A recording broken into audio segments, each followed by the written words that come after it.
Filled with candid, clever songs about sex and scenesters, Liz Phair's 1993 masterpiece, Exile in Guyville, was an audacious national debut. Phair maintained that her double album was a rebuttal to the Rolling Stones' 1972 Exile on Main Street, but its origins lay in the homemade tapes she made after studying art at Oberlin. These cassettes, credited to the pseudonym Girly Sound, contained the first versions of songs that would form the core of Exile in Guyville. I woke up in your arms, and almost immediately I felt sorry. I didn't think this would happen again. Moving to Chicago, Phair seized upon the idea of organizing her original songs around the blueprint provided by the classic Stones album.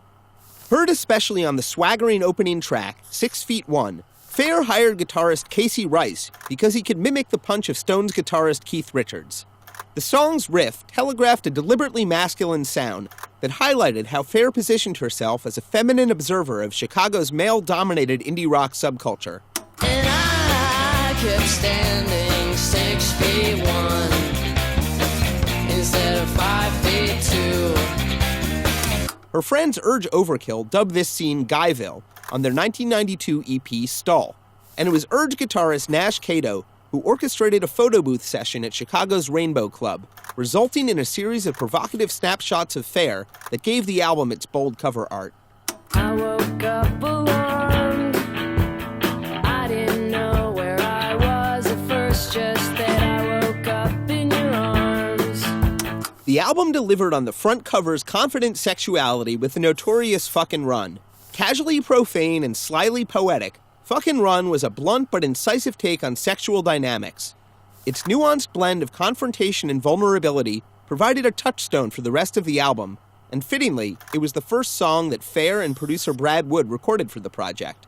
I can feel it in my bones. I'm gonna spend another year alone. It's fucking run, fucking run. Recognizing they had something special, the pair cold-called Matador Records president Gerard Kozloy, who, according to the album's 25th anniversary reissue, gave her $2,500 to finish recording Exile in Guyville. Releasing Never Said as a single to radio, Matador rushed the record into the marketplace in June of 1993. Though the song highlighted Phair's knack for candid pop hooks, Exile in Guyville was never destined to become a huge hit. While it peaked at 196 on the Billboard charts in February 1994, around the time the Never Said video appeared on MTV,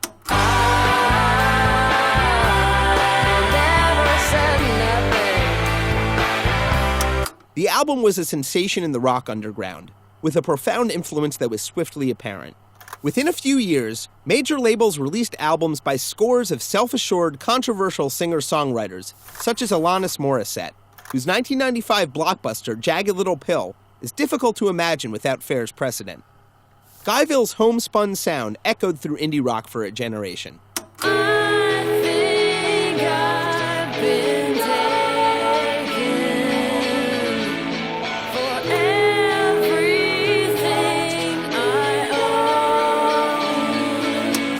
Exile's influence wasn't limited to the 1990s either. Soccer Mommy and Snail Mail are clearly the children of Liz Phair, zeroing in on the spidery sadness that lay in the heart of the quietest moments of Exile in Guyville.